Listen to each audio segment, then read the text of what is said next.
CPM নেতা মোহাম্মদ সেলিম আজ আসানসোল দক্ষিণের সিপিএম প্রার্থী শিল্পী চক্রবর্তীর সমর্থনে বার্নপুরের বাড়ি ময়দান থেকে একটি মিছিলে অংশগ্রহণ করেন।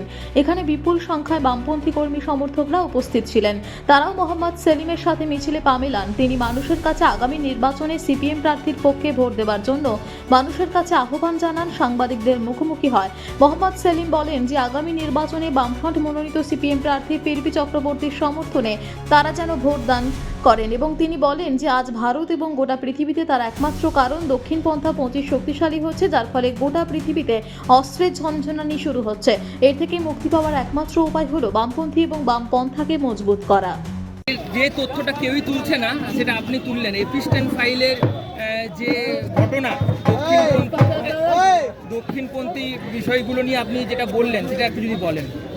তাহলে তোমরা দেখবে একদম বাচ্চা কাচ্চা এবিভিপি বা টিএমসি যদি অনুষ্ঠান হয় বার্ড অনুষ্ঠান নিয়ে এসে নাচ করাচ্ছে।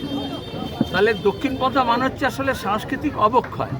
তাহলে তাদের সর্বোচ্চ নেতা গোটা বিশ্বের ট্রাম্প, পেডোফিলিস, মোদি, নেতানিয়াহু, এদের সব যৌন কেলেঙ্কারি ফাইল বেরিয়ে এসছে।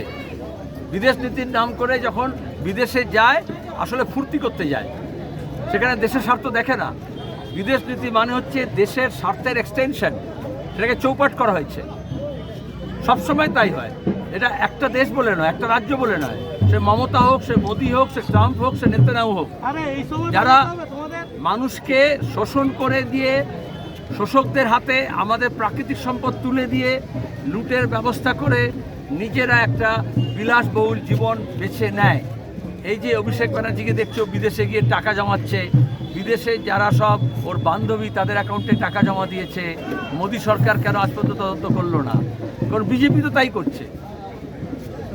এতে দুর্নীতি বাড়ে, এতে আমাদের নদী, নালা, পাহাড়, পর্বত, জমি জমা, খনি সব বেহাতে যায় এবং আমাদের ভবিষ্যৎ অন্ধকার হয়ে যায়।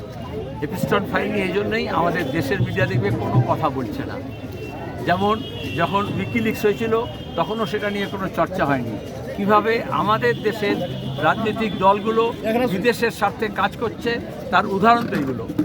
আপনি আজকে পাকিস্তানে ইরান এবং আমেরিকার বৈঠক, শান্তি বৈঠকের একটা ব্যবস্থা হচ্ছে, সেই প্রসঙ্গ তুললেন, যদি এটা বলবেন। বৈঠক হচ্ছে, তাতে শান্তি হবে কি অশান্তি হবে জানি না, কিন্তু আমরা প্রথম থেকেই বলি গলি সে নেই বলি সে হাল হোক। সে সাম্প্রদায়িক দাঙ্গা হোক আর যুদ্ধ হোক, যুদ্ধ আমাদের দেশে হোক বা বিদেশে হোক, মাটিতে হোক, যুদ্ধ কোনো সমস্যার সমাধান নয়। সাহিল লুধিয়ানির একটা শায়রি ছিল যে জং क्या मसले की हल करेगा, जंग खुद एक मसला है। যুদ্ধ কি সমস্যার সমাধান করবে? যুদ্ধ নিজেই একটা সমস্যা। এই জন্য আমরা গোটা বিশ্বে বামপন্থীরা হচ্ছি যুদ্ধের বিরুদ্ধে আর দক্ষিণপন্থীরা যুদ্ধের পক্ষে। কেন? এই যে দেখছো গ্যাসের কালোবাজারি হচ্ছে। আমাদের এখানে দ্বিতীয় বিশ্বযুদ্ধের সময় 14 লক্ষ মানুষ মারা গেছিলেন মন্বন্তরে। শ্যামাপ্রসাদ তখন খাদ্যমন্ত্রী ছিলেন। এজন্য কখনো বিজেপি দেখবে প্রাক্তন খাদ্যমন্ত্রী শ্যামাপ্রসাদ মুখার্জি বলে না, কারণ তখন মজুদদারি হয়, কালোবাজারি হয়, তাহলে মুনাফাখোরি হয়। তাহলে যুদ্ধ মানে কিছু লোকের আঙুল ফুলে কলা গাছ হয়ে যায় আর বাকি লোকের সর্বনাশ হয়। তাই যারা মানুষের পক্ষে থাকে তারা শান্তির পক্ষে থাকে, যুদ্ধের বিরুদ্ধে থাকে।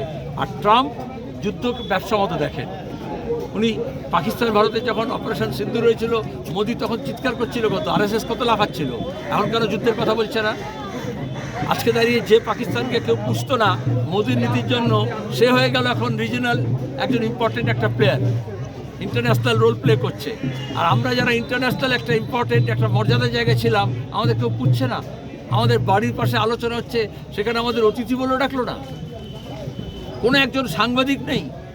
অথচ আমাদের গ্যাস থেকে আরম্ভ করে পেট্রোলিয়াম থেকে আরম্ভ করে আমাদের জ্বালানি সুরক্ষার ভবিষ্যৎ ঠিক হবে পশ্চিম এশিয়ার কী অবস্থা হচ্ছে তার উপর দাঁড়িয়ে। সেখানে দাঁড়িয়ে আমাদের দেশের মিডিয়া যারা যুদ্ধ করে দামা বাজাচ্ছিল, তাদের মধ্যে একটা সাংবাদিককেও যেতে পারলো না যে গিয়ে কি ঘটছে সেটা জানুক।